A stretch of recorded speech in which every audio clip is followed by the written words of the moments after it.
তো আজকে শুক্রবার দিন এখানে ফ্যাক্টরি বন্ধ থাকে। তো আজকে আমরা যাচ্ছি পদ্মা সেতু দেখতে বা পদ্মা নদী দেখতে। তো পদ্মা ব্রিজটাও দেখাবো, যেটা বাংলাদেশে এখন সবথেকে বেশি আকর্ষণীয়, সেটা যাচ্ছি আজকে দেখতে। এখনও প্রাইভেট গাড়িতে যাবো, কোম্পানির গাড়িতে। তো কোম্পানির গাড়ি এখনও আসে না, গেছে একটু বাইরে, ওটা এলে ওতে করে যাবো। পুরো যাওয়াটাও শেয়ার করবো আপনাদের সঙ্গে। ওই দেখুন আমার রুমের বাইরে যে ফুলের বাগানে কি সুন্দর সুন্দর ডালিয়া ফুল হয়েছে, আরও সব ফুল হচ্ছে। গাঁদা ফুলের তো পুরো বাগান বসে আছে এখানে।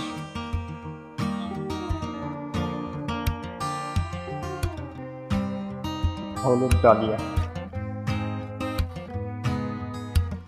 এখন গাড়ি এসে গেছে, গাড়িতে বসে আছি। তো এখন যাচ্ছি পদ্মা সেতু। তো বন্ধুরা, এই নদীটা দেখুন, জল কম আছে। তো নদীটির নাম হচ্ছে কুমার নদী।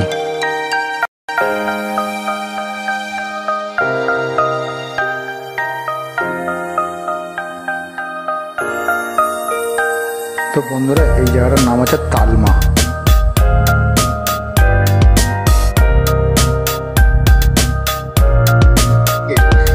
তালমা কি জন্য বিখ্যাত? তালমা পাটের জন্য বিখ্যাত। সোনালী হাঁস, হ্যাঁ সোনালী পাট, মানে পাটটা তো বিখ্যাত না? পাটটা বিখ্যাত হওয়ার কারণ এটা পানি পায়, মানে প্রত্যেক সময় ডাক দেয়। তো পাঁচ পাট করে মানে গাছ পাটগুলো আগের থেকে ওটাই ফেলে ওটা আলাদাভাবে ডাক দিয়ে আবার ওটা তৈরি। তার জন্য পাঁচ পাটের জন্য পাটের রেফারেন্সটা মানে বাংলাদেশের সবথেকে সেরা পাট এখানেই তৈরি হয়। এখানে তৈরি হয়, এখানে পানি পায়। তো মানে পাটটা ডাক দেওয়ার জন্য প্রচুর পরিমাণে পানি পায়। তো শুনলেন বন্ধুরা, এই তালমা এলাকাটায় হচ্ছে সব থেকে ভালো উন্নত মানের পাটটা তৈরি হয়।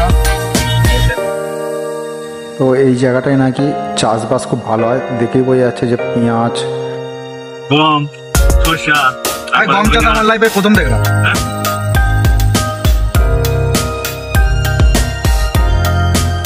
তো বন্ধুরা, এই জায়গাটার নাম হচ্ছে ভাঙা। তো এই জায়গাটা একদম নতুন ডিজাইন করে নতুনভাবে রাস্তাপাত ঘাটগুলো সমস্ত কিছু তৈরি করা হয়েছে, যে পদ্মা সেতুর সঙ্গে জয়েন করছে। মানে দক্ষিণাঞ্চলের 21টি জেলাকে ঢাকায় যেতে গেলে এই পদ্মা সেতু পার হয়ে যেতে হবে। তো 21টি জেলাকে এই রাস্তা ধরেই পদ্মা সেতুতে উঠতে হবে। তো নতুন করে রাস্তা ডিজাইন করার কারণে রাস্তাটার নতুন একটা নামও গঠন করা হয়েছে।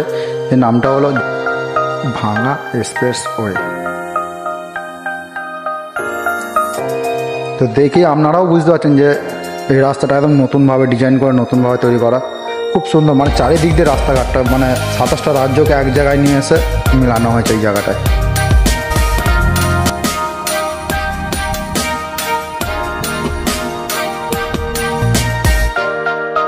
তো এই জায়গাটা দেখুন, এই জায়গাটা হচ্ছে আপনার নদীর পাশ দিয়ে হাইওয়ে, দেখতে খুব সুন্দরই লাগছে। দেখুন, হেভি লাগছে। তো এই জায়গাটা হচ্ছে বাংলাদেশ আর্মির বেস ক্যাম্প। পদ্মা সেতুকে সিকিউরিটি দেওয়ার জন্য পদ্মা সেতুর কাছাকাছি এটাকে তৈরি করা হয়েছে। এই ক্যাম্পটাও নতুন। তো বন্ধুরা, এখন আমি পদ্মা নদীর কাছাকাছি এসে গেছি। তো এখানে একটা দোকানে দাঁড়িয়েছি যে চা খাবো, চাটা খেয়ে দিয়ে ফের আবার সেতুর দিকে যাবো।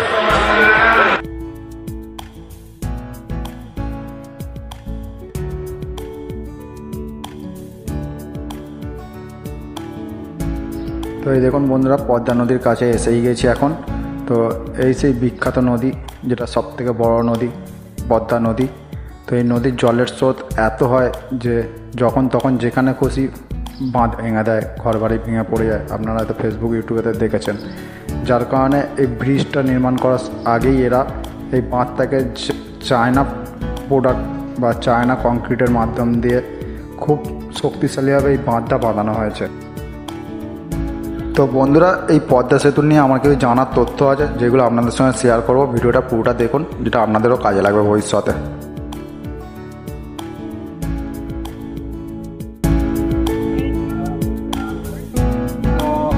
এই হচ্ছে বস অ্যাডমিন, আমি যে মিলে আছি।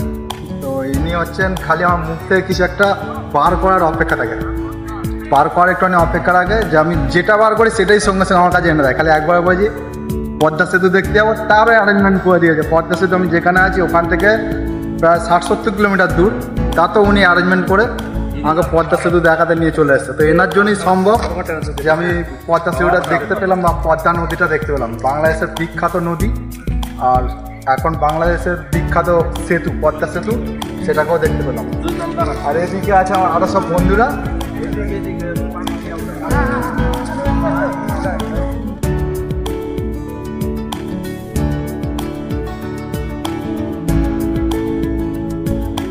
তো এই সেই পদ্মা সেতু, পদ্মা নদীর কাছে চলে এসছে এখন। এই দেখুন পদ্মা নদীটা। আপনার এখানে এসে পদ্মা নদী দেখে আমার একটা কথা মনে পড়ে গেল। লিখবো আমি নিঃস্ব, আমি লেখার কিছু নাই, আছে শুধু পদ্মার ভালোবাসা, দিয়ে গেলাম তাই। ধন্যবাদ। তো বন্ধুরা, এখন আমিও দেখতে পাচ্ছি পদ্মা সেতু, তো আপনারাও দেখতে পাচ্ছেন। তো এই পদ্মা সেতুর অফিসিয়াল নাম হচ্ছে বহুমুখী পদ্মা। আর এই পদ্মা সেতু নির্মাণ কার্য প্রতিষ্ঠাতার নাম হচ্ছে China major bridge socket construction limited. এবং এই পদ্মা সেতুটি 7ই ডিসেম্বর 2014 সালে পদ্মা সেতুটি নির্মাণ কাজ শুরু করা হয়েছিল। পদ্মা সেতুর দৈর্ঘ্য আছে 6.15 কিমি এবং প্রস্থ আছে 18.10 মিটার। এই সেতুটির স্থান হচ্ছে মুন্সিরগঞ্জ, মাওয়া এবং শরীয়তপুর জাজিরা পয়েন্টে। পদ্মা সেতুর মোট পিলার আছে 42টি ও এটি 4 লেনের। একটি পিলার থেকে আরেকটি পিলারের দূরত্ব 150 মিটার। এই সেতুটি হচ্ছে বাংলাদেশের দীর্ঘতম সেতু। পদ্মা সেতুর প্রকল্পর ব্যয় 30,793 কোটি 39 লক্ষ টাকা, এটা বাংলাদেশি টাকায়। পদ্মা সেতু পরিচালনা করেন শফিকুল ইসলাম। এই সেতুর ভূমিকম্প সহনকারীর জন্য বিশ্বের বৃহত্তম বিয়ারিং পেন্ডুলা বিয়ারিং ব্যবহার করা হয়েছে এবং ভূমিকম্প সহনকারী ক্ষমতা হচ্ছে রিক্টার স্কেলের 9। এই সেতু ঢাকার সাথে দক্ষিণাঞ্চলের 21টি জেলার সঙ্গে যোগাযোগের ব্যবস্থা করে তুলেছে। বিশ্বের বৃহত্তম সড়ক সেতুর তালিকায় পদ্মা সেতু 25 নম্বর স্থানে এবং এশিয়া মহাদেশের মধ্যে 2য় স্থানে দখল করে আছে। এই সেতুর একটা স্প্যানের ওজন আছে 3140 টন। এই সেতুটি 3টি জেলার ওপর অবস্থিত: মুন্সিরগঞ্জ, শরীয়তপুর ও মাদারীপুর। এই সেতুটি নকশা করেছিলেন যুক্তরাষ্ট্র ভিনকো প্রতিষ্ঠান AE কোম্পানি। পদ্মা সেতু উদ্বোধন করা হয়েছিল 25শে জুন 2022 সালে। এই সেতুর একটি পিলার 120 মিটার গভীর থেকে গঠন করে তোলা হয়েছে, যা প্রায় 42 তলা বিল্ডিংয়ের সমান। পদ্মা নদীর সাইডগুলো বেশ সুন্দরভাবে সাজিয়ে রেখেছে। পদ্মা নদীর নাকি বর্ষাকালে খুব ভয়ঙ্কর একটা রূপে দাঁড়ায়, যার জন্যে সাইডের দিকে একটা বড় পাইলের মতন করেছে। ঢেউ প্রবাহিত হয়, ঢেউগুলো ভাঙার জন্যে, জলোচ্ছ্বাস আটকানোর জন্য। তো চলুন বন্ধুরা, একবার আমি পদ্মা নদীকে ছুঁয়ে দেখতে চাই বা ওনার জল আমার গায়ের উপরে ছড়িয়ে দেখতে চাই।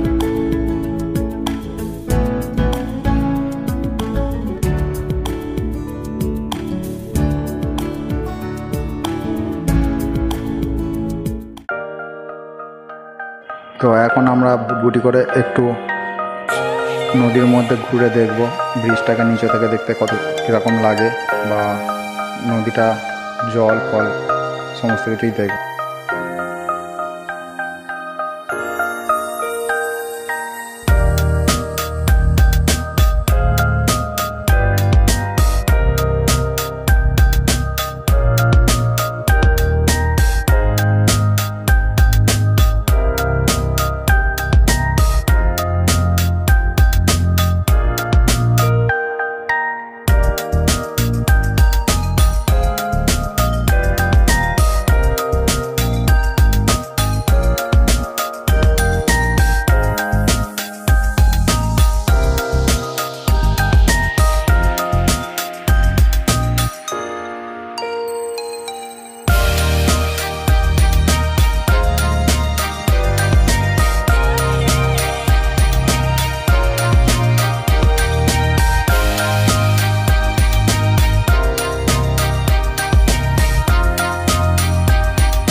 পদ্মা নদীর মধ্যিখানে।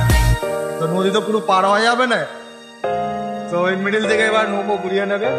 ওই তো পদ্মা নদীর মধ্যে যে মাছ ধরছে, সব থেকে বড় নদী পদ্মা নদী। তো এই পদ্মা নদীতেই সব থেকে টেস্টি ইলিশ মাছ পাওয়া যায়। এই মানে এনারা হচ্ছে সেই মাছ ধরছে নাকি নৌকোতে করে। এই পদ্মা নদীর ইলিশ সব থেকে বিখ্যাত। আর কি বলবো, পদ্মা নিয়ে তো অনেক কথাই আছে, আমার অত জানা নেই, যেটুকু জানি সেটাই আপনাদের সঙ্গে শেয়ার করলাম। তো পদ্মা নদীর মধ্যে এখন অনেক জায়গায় চড়া পড়ে গেছে, চড়া পড়ে গিয়ে একটা দ্বীপের মতন হয়ে গেছে। দেখুন ওইদিকে ঘর বাড়িও আছে, লোকজনের বসতিও আছে, অনেকে ঘুরতেও যাচ্ছে বুটবুটি করে ওই পাড়ের দিকে।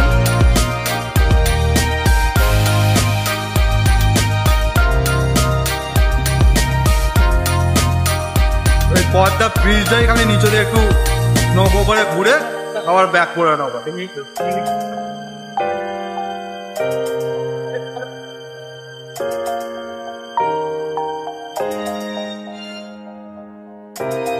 এই নিচের পোর্শন থেকে ট্রেন যায়, আর তার উপর দিয়ে বাস, লরি, প্রাইভেট কার সমস্ত গাড়ি ঘোড়া চলে।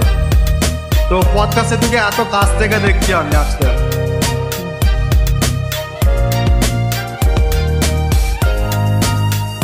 ওইদিকে চাঁদ উঠেছে আর এদিকে সূর্য অস্ত চলে গেছে। পিলার নাম্বার 30 করে দাও, আমাকে একটা তুলে দাও।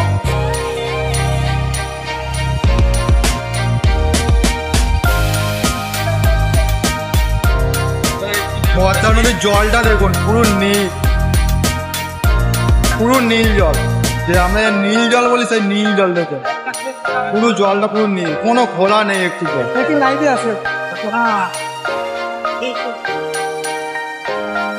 মোবাইল দেখে তো। তো এই পিলার গুলো অনেকগুলো পিলার আছে, তার মধ্যে সব কাউন্ট করেছি 31টা, তার মানে অনেক আছে। ওই পিলার গুলোর মধ্যে অনেক চড়ুই পাখি দেখা যাচ্ছে। এই এক বন্ধু, বন্ধু বলা ভুল, ভাই, বন্ধু কম ভাই। তো এদের জন্য আমার স্বার্থ হলো যে পদ্মা নদী দেখা বা পদ্মা সেতু দেখা। হ্যাঁ খুব ভালো, এনজয় করতেছি আমরা খুব একসাথে। আসলাম পদ্মা সেতু ঘুরতে নিয়ে আসলাম। হ্যাঁ দাদা, সে ইন্ডিয়া থেকে পদ্মা সেতুতে সত্যি আনন্দ, খুব আনন্দ। আর তার থেকে বেশি আনন্দ তোমাদের মতন বন্ধু পাচ্ছি, যে তোমাদের কাছে এত ভালোবাসা, এত সম্মান, যে সত্যি আমরাও খুব আনন্দিত।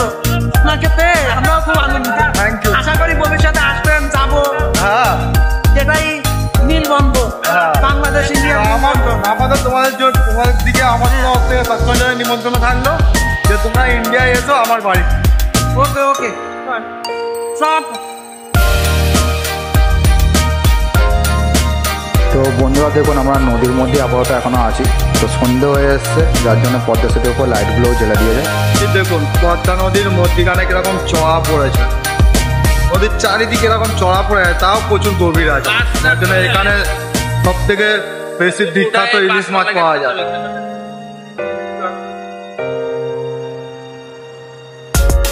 তো আজও পর্যন্ত কেউ ধরতে পারলো না যে এই নদীর কখন কোন দিক থেকে জোয়ার হবে। এই নদী তার নিজের ইচ্ছা মতন ইচ্ছা দিক থেকে জোয়ার হয়। তো সেই সব এরাই হচ্ছে আমার বন্ধু, পথ, ভাই সবাই আছে। তো এরা সবাই যে যার আজকে নিজে নিজে সব সেলফি তুলতে ব্যস্ত হয়ে আছে। এই একজন ফেসবুকেতে লাইভ করছে, তো এখন মানে লাইভ বন্ধ করে দিয়েছে। সবাই এখানে যে যার নিজে নিজে ব্যস্ত সেলফি তুলতে, ফটো তুলতে। এখন আমরা পদ্মা নদীর কাছ থেকে বা পদ্মা সেতুর কাছ থেকে এবারে আমরা চলে যাব। চলে যাচ্ছি, দেখুন পদ্মা নদীর পাড়টা কি সুন্দরভাবে বাঁধানো, কারণ বর্ষাকালে প্রচুর জলোচ্ছ্বাস হয়। হ্যাঁ, তো জলের প্রেসারে সেই প্রেসারে ঢেউ ঢেউ হয়। তো সেই ঢেউকে আটকানোর জন্য এরকমভাবে পাড়টাকে বাঁধা দিয়ে রেখেছে। ও তারপরও এই নদীতে কোনো নির্দিষ্ট দিক থেকে জলস্রোত বয় না, যখন যেদিক থেকে খুশি ও সেদিক থেকে জোয়ার হয়। তো সন্ধে হয়ে যাওয়ায় পদ্মা সেতুর লাইটগুলো জ্বেলে দিয়েছে। তো লাইটগুলো জ্বালাতে পদ্মা সেতুকে আরও একটা অন্যরকমভাবে লাগছে, অন্যরকম নতুনভাবে লাগছে। তো এই লাইটের আলোগুলো এখন জলে পড়ছে, দেখুন জলে পড়তে আরও সুন্দর যেন একটা রূপ ধারণ করছে পদ্মা সেতুটি।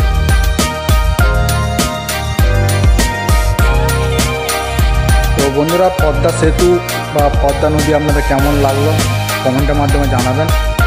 তো এই সেই পদ্মা নদী যেটা দেখতে আসার জন্যে একবারই খালি বলেছি যে পদ্মা নদী দেখতে যাব। এই স্যার মাধব স্যার অ্যাডমিন, ইনি হচ্ছেন মুখ থেকে আমি যেটা বার করি সেটাই ইনি আমাকে সমস্ত কিছু ব্যবস্থা করে দেয়। আর সত্যিকার কথা বলতে এটা বাংলাদেশকে নিয়ে আমাদের ইন্ডিয়াতে অনেক কথা হয়, অনেক রকম অনেক কথা হয়, অনেক যে যার নিজের মন গড়া কথাবার্তা বলে দেয় যে বাংলাদেশের লোক খারাপ। আবার বাংলাদেশের কিছু ইউটিউবাররা আছে যারা ইন্ডিয়ার লোককে বলে দেয় যে ইন্ডিয়ার লোক খারাপ। তো সব মন গড়া কথাবার্তা বন্ধ করে যে যার নিজের দেশে সবাই ভালো আছে। তো আমি নিজে কল্পনা করতে পারি যে বাংলাদেশে এসে আমি এরকম এত ভালোবাসা এত সম্মান যে পাবো। তো আমাকে বাংলাদেশে আসার আগে আমাকে অনেকেই বারণ করেছিল যে যাসনি ভাই বাংলাদেশে। তো এসে করে বুঝতে পারলাম যে বাংলাদেশে অত খারাপ না, এখানকার মানুষজন খুবই ভালো। তো আপনারাও ইন্ডিয়াতে ঘুরতে আসতে পারেন, ঘোরার জন্য খুবই ভালো, এখানকার মানুষও খুব হেল্প করে। তো আমি ওই সেই সব ইউটিউবার বা ফেসবুকে যারা ভিডিও ছাড়ে তাদের উদ্দেশ্যে বলছি, তো প্লিজ ফেসবুক বা ইউটিউবেতে ইন্ডিয়াকে নিয়ে বাংলাদেশের ইউটিউবাররা বলা বন্ধ করুন। আর ইন্ডিয়ার ইউটিউবারগুলোকে বলছি বাংলাদেশকে নিয়ে উল্টোপাল্টা কথা বলা বন্ধ করুন। কারণ এরকম আমাদের রাষ্ট্রগত সম্পর্ক এত খারাপ নয়, বা এখানকার মানুষও এত খারাপ নয়, বা ইন্ডিয়ারও মানুষও খারাপ নয়।